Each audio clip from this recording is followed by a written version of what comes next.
Hello बच्चों, good morning, good evening, good afternoon, जब भी हमारा वीडियो देख रहे हो।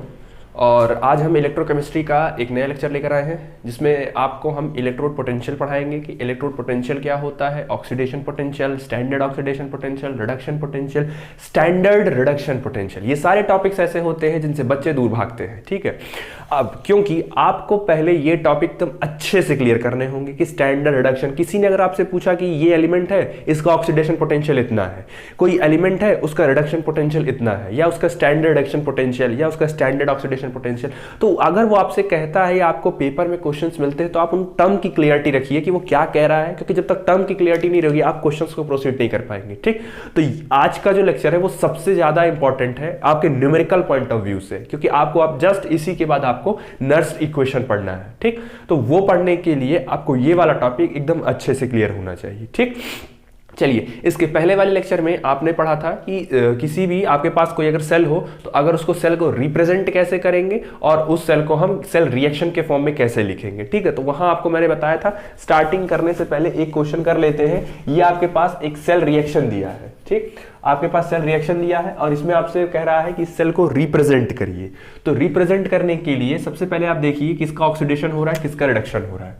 देखो 2Ag प्लस Ag में भाई पहले प्लस चार्ज था, बाद में प्लस गायब हो गया, तो प्लस को गायब इलेक्ट्रॉन ने किया होगा, मतलब इलेक्ट्रॉन का गेन हुआ होगा, और गेन ऑफ इलेक्ट्रॉन हमारा क्या होता है, रिडक्शन। तो मतलब कि यहां क्या हुआ है आपका रिडक्शन, ठीक। Sn+2 और ये आपका हो गया Sn+4। भाई +2 मतलब 2 ही इलेक्ट्रॉन निकले थे, अब आपके टोटल 4 इलेक्ट्रॉन हो गए, इसका मतलब 2 इलेक्ट्रॉन आपके और एक्स्ट्रा निकले, इसका मतलब लॉस ऑफ इलेक्ट्रॉन, इसका मतलब यहां क्या हुआ आपका ऑक्सीडेशन, ठीक। अब आप अपना इंडिविजुअल दोनों रिएक्शन को लिख लीजिए। कैसे, आपका ऑक्सीडेशन क्या हुआ है, Sn+2 aqueous gives Sn+4 aqueous, ठीक। ये आपका कौन सा हो गया, ये आपका हो गया ऑक्सीडेशन हाफ रिएक्शन, ठीक। चलिए दूसरा लिखिए, रिडक्शन हाफ रिएक्शन। इसमें क्या हुआ है, इसमें आपका 2Ag+1, 2Ag है ना, तो 2Ag के लिए कितना इलेक्ट्रॉन लेना पड़ेगा, 2 इलेक्ट्रॉन भाई, 1Ag के लिए 1 इलेक्ट्रॉन, 2Ag के लिए 2 इलेक्ट्रॉन, और ये कन्वर्ट हो जाएगा आपका 2Ag में, ठीक। तो ये हो गया आपका सेल रिएक्शन, मतलब आपने सेल को अलग अलग रिएक्शन फॉर्म में लिख दिया। अब आपको पिछले में याद है, आपने बताया था मैंने कि पहले आप लिखते हैं ऑक्सीडेशन रिएक्शन और फिर लिखते हैं आप रिडक्शन रिएक्शन। तो ऑक्सीडेशन रिएक्शन पहले लिख दीजिए। तो पहले देखिए क्या था, Sn+2 एक्वस, किस में कन्वर्ट हुआ ये, Sn+4 एक्वस, ठीक। ये हो गया आपका ऑक्सीडेशन हाफ रिएक्शन। उसके बाद आपको क्या बताया गया था, आपको बनाना है सॉल्ट ब्रिज। सॉल्ट ब्रिज के बाद आपको क्या लिखना है, जो यहां पे है Ag+1 और ये कन्वर्ट हो गया Ag में, ठीक। अब एक बात याद रखना कि यहां पे आप स्टोइचियोमेट्री कोफिशिएंट नहीं लिखते हैं, ठीक है। सेल को रिप्रेजेंट करते समय आप स्टोइचियोमेट्री कोफिशिएंट का मतलब है ये जो आगे 2 लगा है, इसको आप यहां नहीं लिखेंगे, ये नहीं लिखना है आपको। आपको सिर्फ Ag+ किसमें कन्वर्ट हुआ है, Ag में, बस यही लिखना है आपको। सेल रिप्रेजेंटेशन में आपको ये चीज नहीं लिखनी है, ठीक। तो आपके पास सेल रिएक्शन दिया था, आपने सेल को रिप्रेजेंट कर दिया। ठीक इसी का आप रिवर्स भी कर सकते हैं, अगर आपको सेल रिप्रेजेंट करके दिया हो तो आप सेल रिएक्शन भी लिख सकते हैं, ठीक। तो ये हो गया आपका, आई थिंक आपको समझ में आ गया होगा, पिछले बताया था, इसको रिवाइज कर लीजिएगा एक बार, ठीक है। और ऐसे देख लीजिएगा सेल रिएक्शन कैसे रिप्रेजेंट किया जाता है, करना ये आना चाहिए, क्योंकि पेपर में 1-2 नंबर का क्वेश्चन आपसे या आपके प्रैक्टिकल वाइवा में आपसे ये चीज पूछी जा सकती है, ठीक। चलिए, अब उसके बाद टॉपिक आता है आपका इलेक्ट्रोड पोटेंशियल, ठीक है। इलेक्ट्रोड पोटेंशियल क्या होता है, क्या बताया, इलेक्ट्रोड पोटेंशियल, इलेक्ट्रोड पोटेंशियल। अब देखो इसमें 2 शब्द है, एक तो है इलेक्ट्रोड और एक है पोटेंशियल। जैसे डेनियल सेल में याद है, डेनियल सेल में आपने 2 बीकर लिया था, एक बीकर में आपने जिंक की रॉड डाली थी और एक बीकर में आपने, भाई इसमें आपने जिंक का रॉड डाला था और इसमें आपने कॉपर का रॉड डाला था, ठीक। आपने फिर इसमें सोल्यूशन भी लिया था, और सोल्यूशन क्या बोला गया था, जिसका रॉड होगा उसी का आपके पास सोल्यूशन भी होना चाहिए। तो अगर इसमें जिंक का रॉड है तो जिंक सल्फेट चाहिए, इसमें कॉपर का रॉड है तो इसमें कॉपर सल्फेट चाहिए, ठीक। तो ये हो गया आपका। अब अगर याद होगा कि यहाँ पर आपका जो जिंक है वो कन्वर्ट होता था जिंक आयन में और +2 इलेक्ट्रॉन को ये लूज करता था। यहाँ पे क्या होता था, कॉपर +2 2 इलेक्ट्रॉन को गेन करता था और कॉपर में चेंज हो जाता था। फिर आपको यहाँ बताया गया था कि यहाँ प्लस की संख्या या प्लस का कंसंट्रेशन बढ़ जाता था, यहाँ पर आपका माइनस का कंसंट्रेशन बढ़ जाता था। इन दोनों को सही करने के लिए आपने क्या यूज किया था, सॉल्ट ब्रिज। सॉल्ट ब्रिज के बारे में फिर इसका एक वीडियो आपका सेपरेटली है कि सॉल्ट ब्रिज क्या होता है, कौन सा यूज करते हैं, किस इलेक्ट्रोड के लिए कौन सा क्या यूज करते हैं। ठीक, तो ये सब चीजें हो गई थी। अब आप एक चीज देखिए, ये जो जिंक का रॉड है, यहां जिंक का रॉड जब चेंज होके आएगा तो पीछे माइनस छोड़ के आएगा, और सोल्यूशन में आपका क्या है, सोल्यूशन में किसके कंसंट्रेशन बढ़ रहे हैं भाई, सोल्यूशन में कौन जा रहा है, Zn+ आयन।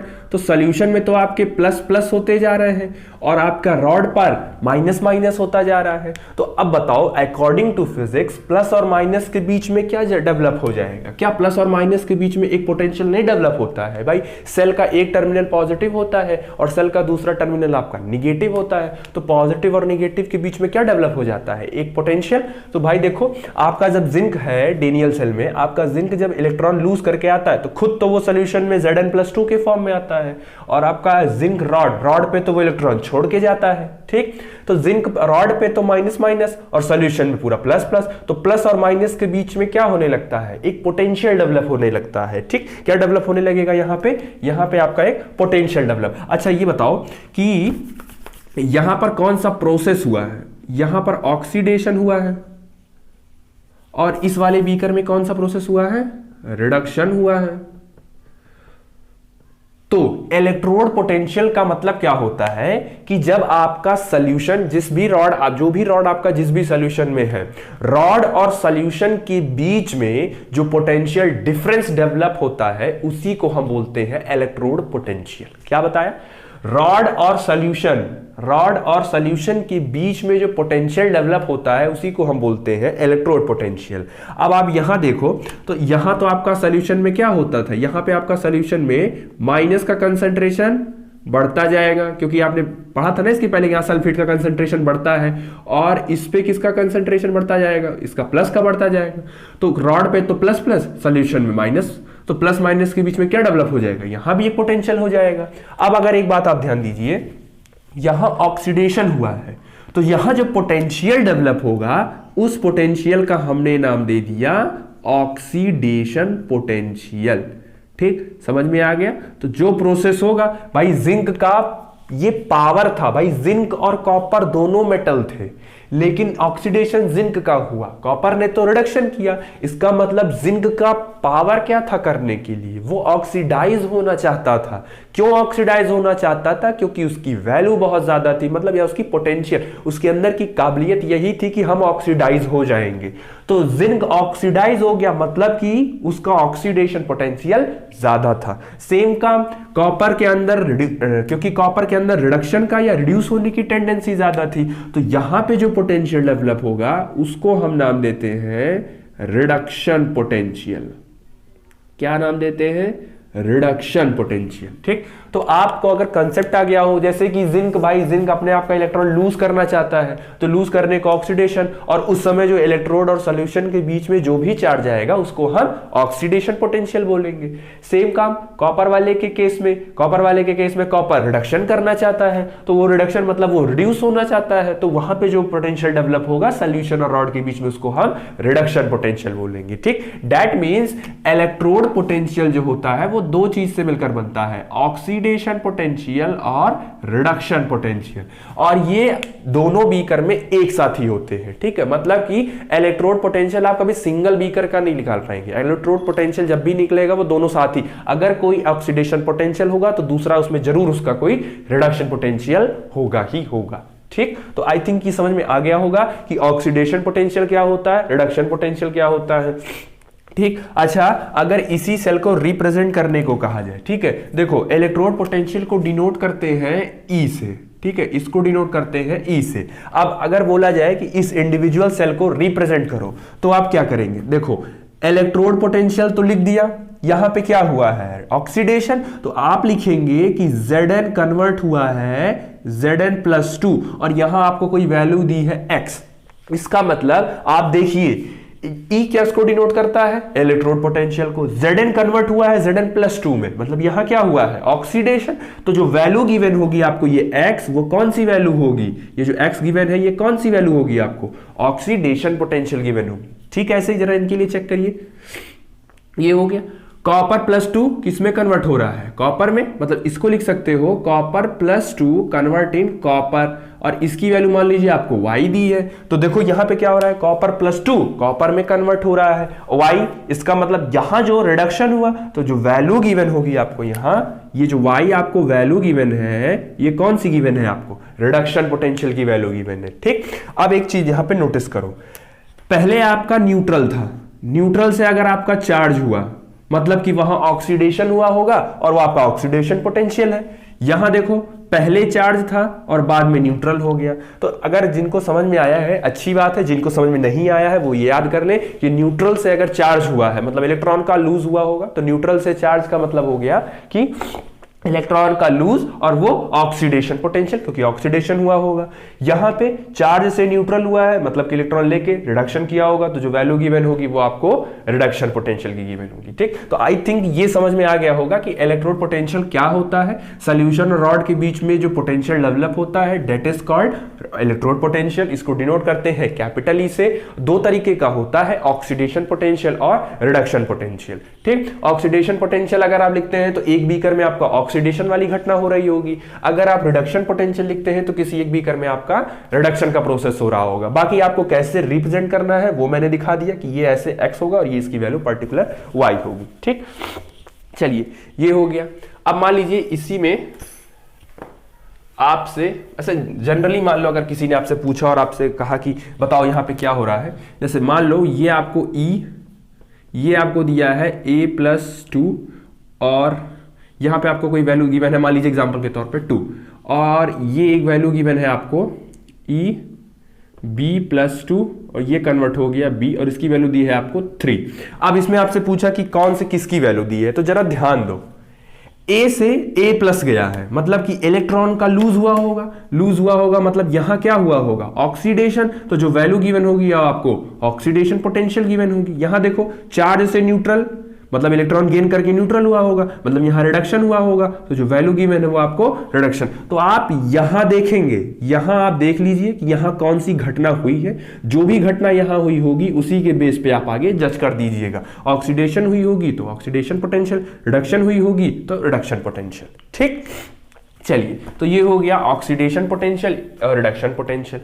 अब इसमें क्या बोल रहा है आपसे, ये कह रहा है कि द पोटेंशियल या पोटेंशियल जनरली, मान लो आपके सोल्यूशन का जो पोटेंशियल है या आपका सोल्यूशन का जो कंसंट्रेशन है, इलेक्ट्रोड पोटेंशियल बताते समय आपने सोल्यूशन की अमाउंट पर कोई सवाल नहीं किया है। ठीक है, कि उसका अमाउंट कितना होना चाहिए, कितना रहना चाहिए। मान लीजिए किसी ने 1 मोलर लेके किया, किसी ने 2 मोलर लेके किया, तो वो अलग अलग के लिए अलग अलग हो जाएगा। अब इसमें कंडीशन क्या रख रहे हैं, कंडीशन वो ये रख रहे हैं,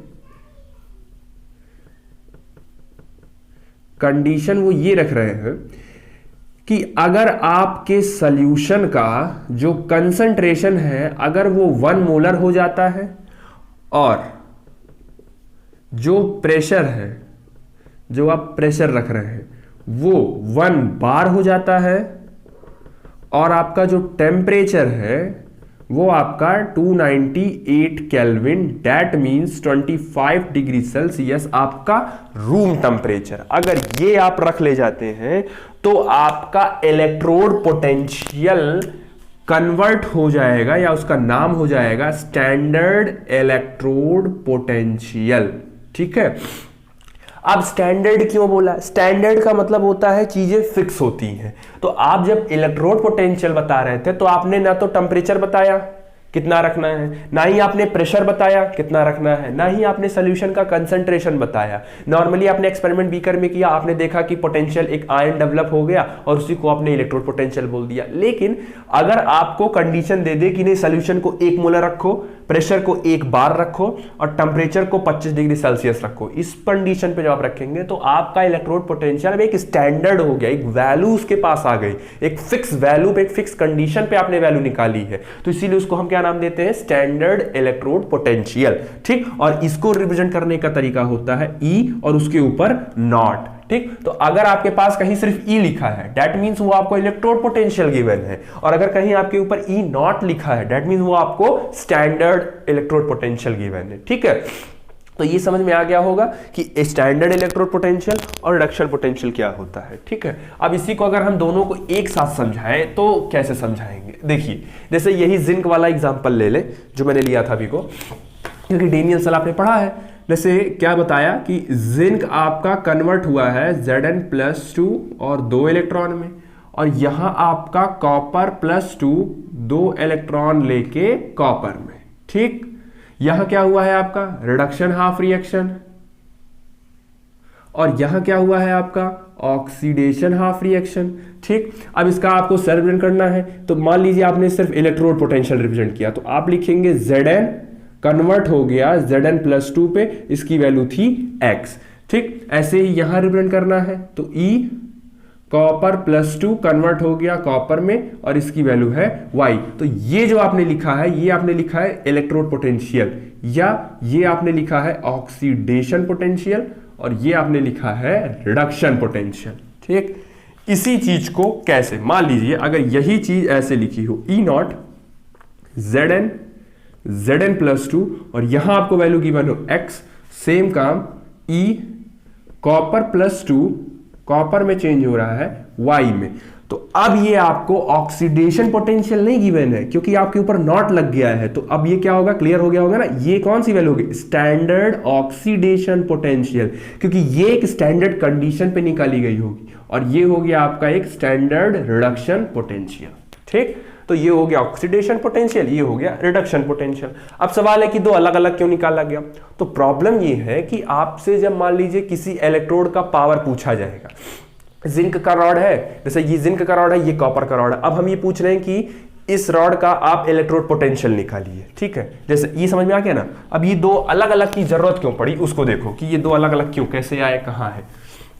जैसे मान लो आपके पास एक जिंक का रॉड है, ठीक, ये आपके पास जिंक का रॉड है, और आपके पास 3 बच्चे हैं A B C। हमने तीनों से कहा कि जरा जिंक का इलेक्ट्रोड पोटेंशियल निकाल के दिखाओ, तो A वाले ने इलेक्ट्रोड पोटेंशियल, मान लो एग्जांपल के तौर पे, एग्जांपल ले रहा हूं मैं, मान लो इसने एग्जांपल में इसने निकाला 0.48, इसने निकाला 0.36, इसने निकाला 0.76, पोटेंशियल है ना, पोटेंशियल की यूनिट वोल्ट होती है।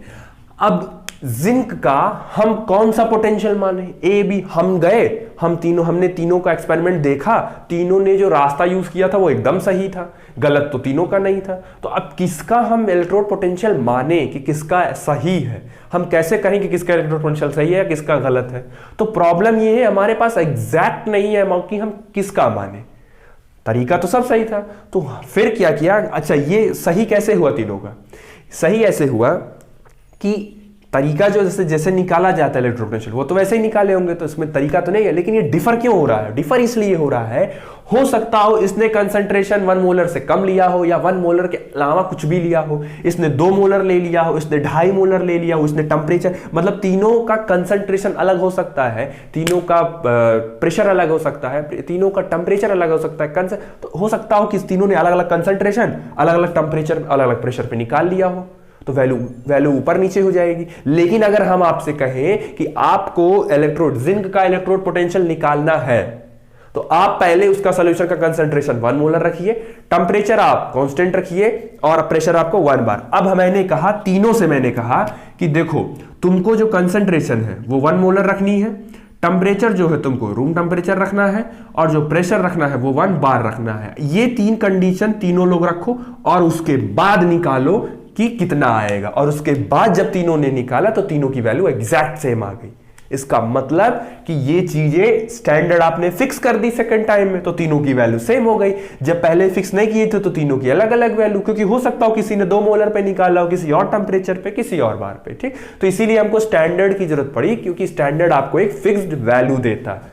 ठीक, तो इसीलिए 2 वैल्यू की जरूरत पड़ी थी। ठीक है, तो जैसे ही आपका इलेक्ट्रोड पोटेंशियल 2 तरीके का होता है, ऑक्सीडेशन पोटेंशियल और रिडक्शन पोटेंशियल, ठीक वैसे ही आपका स्टैंडर्ड इलेक्ट्रोड पोटेंशियल भी 2 तरीके का होता है, standard oxidation potential plus standard reduction potential. ठीक, और ये आपकी वैल्यू एक स्टैंडर्ड है और एक कंडीशन पे ही है। ठीक है, तो आपको अगर किसी सेल का इलेक्ट्रोड पोटेंशियल निकालना होगा तो अगर कंडीशन एग्जैक्ट निकालनी है तो कंडीशन आपके पास ये रहेगी कि 1 मोलर होना चाहिए, टेम्परेचर रूम टेम्परेचर, कंसंट्रेशन 1 और प्रेशर जो है वो आपका 1 बार होना चाहिए। ठीक, चलिए तो यहां हो गया। अब आता है कि ऑक्सीडेशन पोटेंशियल क्या होता है और रिडक्शन पोटेंशियल क्या होता है, थोड़ा सा ये भी और देख लीजिए।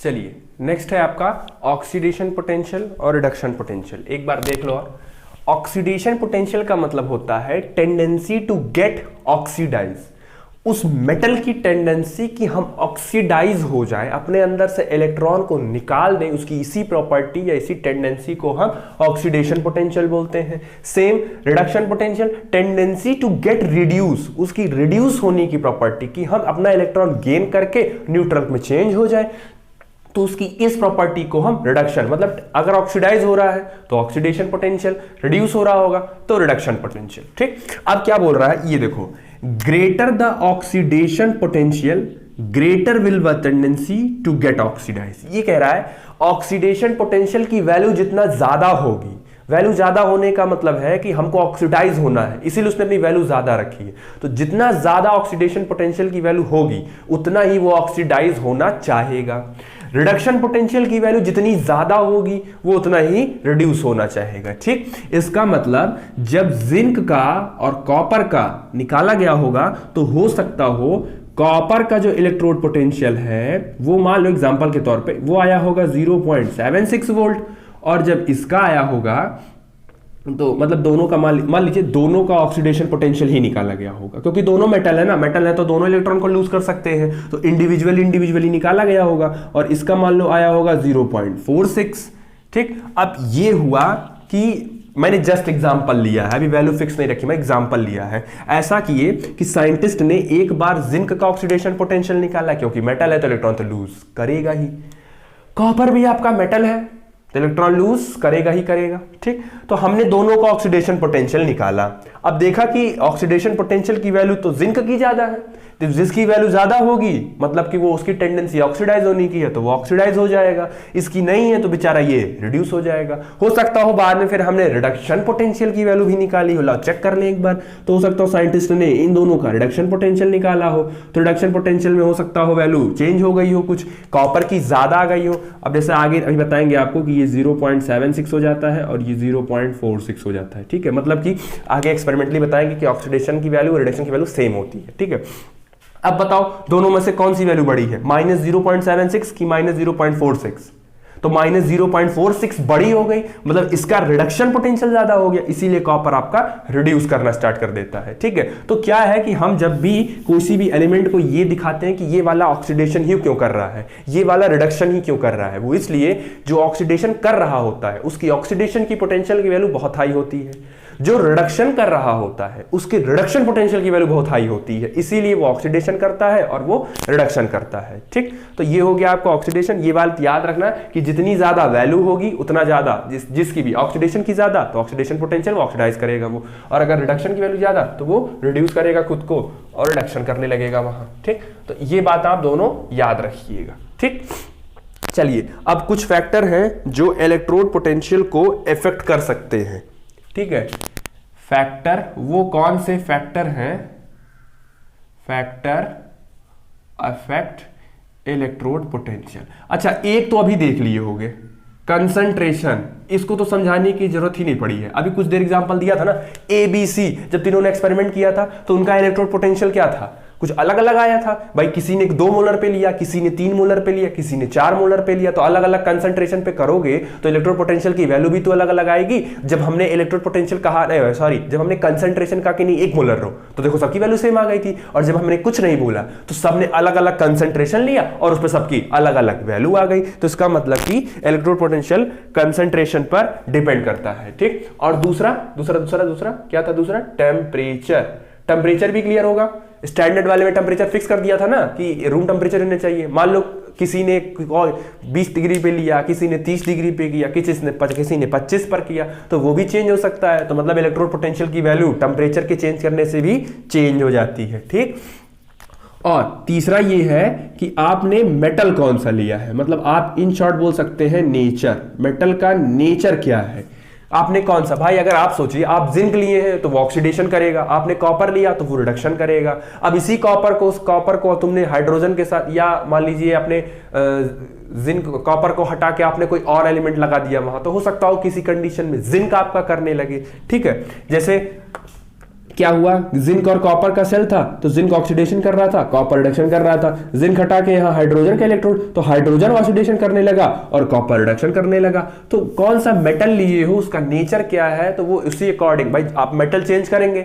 हर मेटल का अपना अपना ऑक्सीडेशन या रिडक्शन पोटेंशियल की वैल्यू होगी, तो वो उसी हिसाब से अपने आप को एडजस्ट करके जो प्रोसेस को करना होगा वो करना स्टार्ट कर देगा, ठीक। तो ये 3 फैक्टर है जो आपके इलेक्ट्रोड पोटेंशियल को डिफाइन करते हैं, ठीक। चलिए अब सवाल ये है कि आप इलेक्ट्रोड पोटेंशियल की वैल्यू निकालेंगे कैसे। भाई कैसे निकालेंगे आप, भाई जिंक का स्टैंडर्ड ही ले लो, तो आप जिंक का इलेक्ट्रोड पोटेंशियल निकालेंगे कैसे। मतलब इसके लिए आपको कोई रेफरेंस इलेक्ट्रोड चाहिए, ठीक है। आपको कोई रेफरेंस इलेक्ट्रोड चाहिए जिसकी मदद से आप इलेक्ट्रोड की या उसकी एग्जैक्ट अमाउंट को आप निकाल सकें, ठीक। तो यानी कि अगर आपको इलेक्ट्रोड पोटेंशियल चाहिए तो आपको क्या चाहिए, आपको एक रेफरेंस इलेक्ट्रोड चाहिए, ठीक है। अब रेफरेंस इलेक्ट्रोड के तौर पर आपके पास 3 इलेक्ट्रोड आते हैं। पहला तो एनसीईआरटी ने डिफाइन किया है और सबसे फेमस होता है एसएचई। क्या है एसएचई? Standard hydrogen electrode. तो पहला रेफरेंस तो आपका ये है, ठीक। प्राइमरी रेफरेंस इलेक्ट्रोड में पहला तो ये हो गया कि स्टैंडर्ड हाइड्रोजन इलेक्ट्रोड ले लीजिए। इससे आपको किसी भी मेटल का या किसी भी मेटल का ही आपको क्या मिल जाएगा, इलेक्ट्रोड पोटेंशियल मिल जाएगा। दूसरा है आपका कैलोमल इलेक्ट्रोड। अब ये एनसीईआरटी ने नहीं दिया है, ये जेईई और नीट में पूछा जा सकता है, ठीक है। इसमें तो जनरली आप हाइड्रोजन का यूज करते हैं और इसमें आप HgCl2 का यूज करते हैं, ठीक। तो सॉरी कैलोमर नहीं, कैलोमल। तो ये दूसरा इलेक्ट्रोड हो गया आपका कैलोमल इलेक्ट्रोड, Hg2Cl2,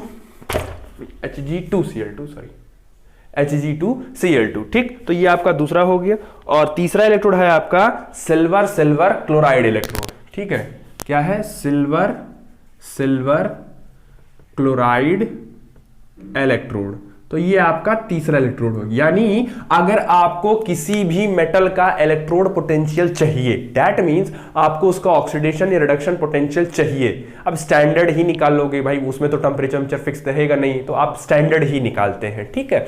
तो अगर आपको किसी भी मेटल का स्टैंडर्ड ऑक्सीडेशन पोटेंशियल या स्टैंडर्ड रिडक्शन पोटेंशियल चाहिए तो आप इन 3 इलेक्ट्रोड का यूज करके आप उसका निकाल सकते हैं। तो पहला है एसएचई, जिसको स्टैंडर्ड हाइड्रोजन इलेक्ट्रोड, ये आपको एनसीईआरटी भी बताती है और यही आपको करवाती है, यूज भी करवाती है। ये दोनों ज्यादा यूज में नहीं आते हैं क्योंकि थोड़ा सा महंगा पड़ता है और थोड़ा सा इसका यूज उतना इजी नहीं है जितना इस वाले का यूज उतना है, ठीक है। हालांकि आप जाने रहिए, नोट्स में अपने लिख लीजिए कि 3 तरीके के रेफरेंस इलेक्ट्रोड होते हैं जहां पे आप इलेक्ट्रोड को किसी भी पोटेंशियल, इलेक्ट्रोड पोटेंशियल की वैल्यू आप निकाल सकते हैं, ठीक। तो ये आप जाने रहिए, इसको नोट कर लीजिए।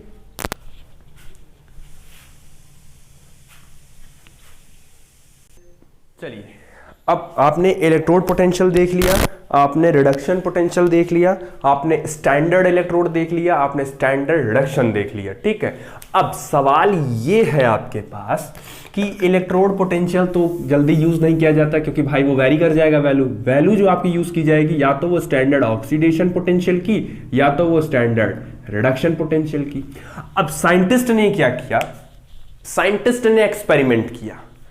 उन्होंने, मान लो आपके पास कोई मेटल है जिंक, उन्होंने जिंक का स्टैंडर्ड ऑक्सीडेशन पोटेंशियल की वैल्यू निकाली तो उनको शायद मिली रही होगी 0.76 वोल्ट, ठीक। सोचे कि ला उसका रिडक्शन पोटेंशियल निकाले तो उन्होंने देखा कि स्टैंडर्ड रिडक्शन पोटेंशियल की जो वैल्यू है वो -0.76 वोल्ट आ गया है। इसका मतलब ऐसे उन्होंने कई मेटल्स के साथ उन्होंने किया होगा और उन्होंने एक कॉमन पॉइंट देखा कि स्टैंडर्ड ऑक्सीडेशन पोटेंशियल की जो वैल्यू होती है, उसका जो मैग्नीट्यूड होता है वो बराबर होता है उसके रिडक्शन पोटेंशियल की वैल्यू। मतलब अगर आपने स्टैंडर्ड ऑक्सीडेशन पोटेंशियल निकाल लिया तो वही वैल्यू उसकी रिडक्शन पोटेंशियल की होती है, बस आप साइन अपोजिट कर दीजिए। ठीक, ये वहां से पता चला। अब बड़ी प्रॉब्लम आई। अब दिक्कत ये है कि वैल्यू तो दोनों है, दोनों में से आप अपने वैल्यू निकालने के लिए या सेल की पावर या सेल का पूरा ईएमएफ निकालने के लिए वैल्यू लेंगे कौन सा?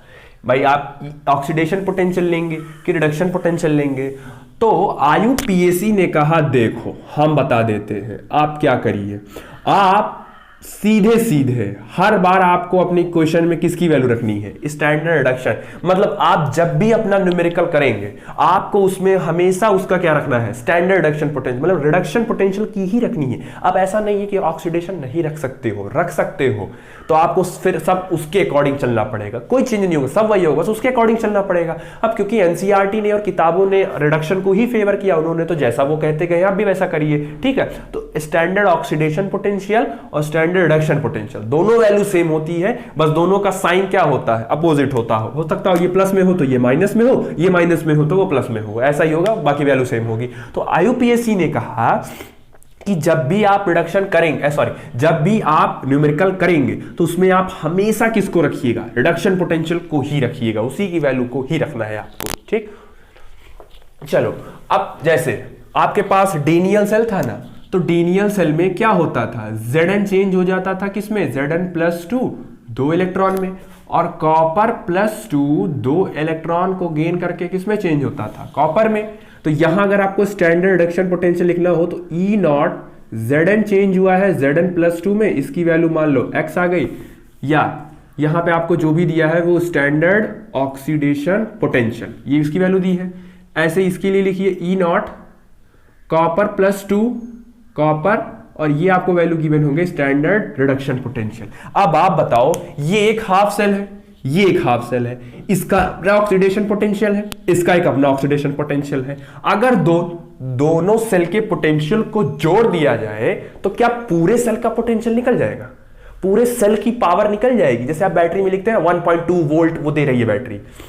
फिजिक्स में आपने करंट इलेक्ट्रिसिटी पढ़ा होगा, तो वहां आपको पढ़ाया गया होगा ईएमएफ और टर्मिनल पोटेंशियल डिफरेंस। जैसे आप बैटरी खरीद के लाते हैं तो ये होता है ना कि बैटरी इतना पावर आपको देगी, 1.5 वोल्ट का या 1.6 वोल्ट का, ये इतना आपको वो वोल्टेज प्रोवाइड कराएगी। ठीक, तो अगर आपको एक का पोटेंशियल और आधे का पोटेंशियल, आधा पोटेंशियल अगर आप जोड़ दें तो क्या पूरे सेल का पोटेंशियल नहीं मिल जाएगा? यानी कि अगर आपको पूरे सेल का पोटेंशियल चाहिए तो आप क्या करिए, standard oxidation potential plus standard reduction potential की वैल्यू को जोड़ दीजिए। ठीक, अच्छा ये स्टैंडर्ड ऑक्सीडेशन होता है, तो ऑक्सीडेशन बच्चों कहां होता है? ऑक्सीडेशन आपका एनोड पर होता है। ठीक, और रिडक्शन पोटेंशियल कहां होता है आपका? रिडक्शन पोटेंशियल आपका कैथोड पर होता है। ठीक, अच्छा आप स्टैंडर्ड अभी आप नॉर्मली लीजिए कि ऑक्सीडेशन पोटेंशियल और रिडक्शन समझ गए हो कि आपको निकालना हमेशा क्या रहेगा? स्टैंडर्ड की वैल्यू निकालनी रहेगी। ठीक है, या वैल्यू आपको गिवन रहेगी या आप ऐसे ही लिख लो, कोई दिक्कत नहीं है। ठीक, अच्छा दोनों है। अब आप भाई स्टैंडर्ड रिडक्शन पोटेंशियल, IUPAC ने क्या बोला था कि आपको हमेशा क्या रखना है? रिडक्शन पोटेंशियल ही रखना है। तो यहां तो सही है कि भाई reduction potential, standard reduction potential मतलब रिडक्शन ही हो रहा होगा और यहां का पोटेंशियल रिडक्शन पोटेंशियल ही होगा, तो कोई दिक्कत नहीं। प्रॉब्लम यहां वाली पे है, तो एक्सपेरिमेंटली चेक किया गया कि स्टैंडर्ड ऑक्सीडेशन पोटेंशियल इक्वल होता है माइनस स्टैंडर्ड रिडक्शन पोटेंशियल के, वैल्यू सेम होती है, साइन अपोजिट होती है। ठीक, तो इसकी जगह आप इसको रख दीजिए यहां, तो ये हो जाएगा standard reduction potential of minus plus standard reduction potential. अच्छा नीचे तो तब भी ये एनोड ही रहेगा, ये थोड़ी ना चेंज होगा भाई। ये क्यों चेंज होगा? ये तो चेंज होगा नहीं, यहां तो ऑक्सीडेशन ही हो रहा था, आपने सिर्फ वैल्यू पलटी है ना। वो भाई पहले ऑक्सीडेशन कर रहा था, वो रिडक्शन का वैल्यू देने लगेगा, बाकी ये चीज तो नहीं चेंज होगा। अब इसी को अगर आप स्टाइल से लिखिए थोड़ा, तो ये हो जाएगा E0 cell is equal to standard reduction potential of cathode minus standard reduction potential of anode. तो ये हो गया आपका पहला फॉर्मूला, ठीक, जिसमें आप देखिए दोनों के हमेशा क्या रखेंगे, रिडक्शन पोटेंशियल की ही वैल्यू रखेंगे, ठीक है। तो इसको एक बार देख लीजिए, कोई डाउट होगा तो अगले वीडियो मतलब कमेंट कर देना, अगले वीडियो में समझा देंगे, ठीक है। तो देखो हुआ क्या, सिंपली आपका क्या किया गया, खाली खाली अगर आपसे कोई पूछता है, सिंपली अगर आपसे कोई पूछता है कि किसी भी सेल का ई सेल इलेक्ट्रोड पोटेंशियल, किसी भी सेल का, देखो अगर किसी ने पूछा किसी भी सेल का इलेक्ट्रोड पोटेंशियल कैसे निकालोगे, तो electrode potential at cathode minus electrode potential at anode, simple सी बात है। Electrode potential at cathode minus electrode potential at anode, आप यही बोलेंगे, ठीक। और दोनों की कौन सी वैल्यू रखनी है, रिडक्शन पोटेंशियल, ठीक है। आप किसी ने कहा नहीं स्टैंडर्ड निकालो, स्टैंडर्ड अगर आपको निकालना है तो आप बोलेंगे standard reduction potential cathode, reduction potential की ही वैल्यू रखनी है, minus standard oxidation potential, sorry standard reduction potential, और यहां क्या रहेगा आपका एनोड, यहां वैल्यू भी किसकी रखनी है, रिडक्शन पोटेंशियल की। तो फॉर्मूला याद रखिएगा, नेक्स्ट वीडियो में आपको इससे रिलेटेड और कुछ चीजें, आपको कुछ न्यूमेरिकल या कुछ चीजें एग्जांपल देके समझाएंगे, ठीक। तो उम्मीद करते हैं जितना आज आपको पढ़ा है आपको समझ में आ गया होगा। इतनी चीजों को आप रिवाइज करिए, एक बार फिर से आप ऑक्सीडेशन पोटेंशियल, रिडक्शन पोटेंशियल अच्छे से देख के अच्छे से कर लेना, थोड़ा सा एक वीडियो और इसके लिए लगेगा तो वहां पे हम आपको क्लियर कर देंगे, ठीक। अच्छे से देखना, कोई डाउट होगा तो पूछ लेना और पढ़ाई करते रहिए। All the very best, thank you.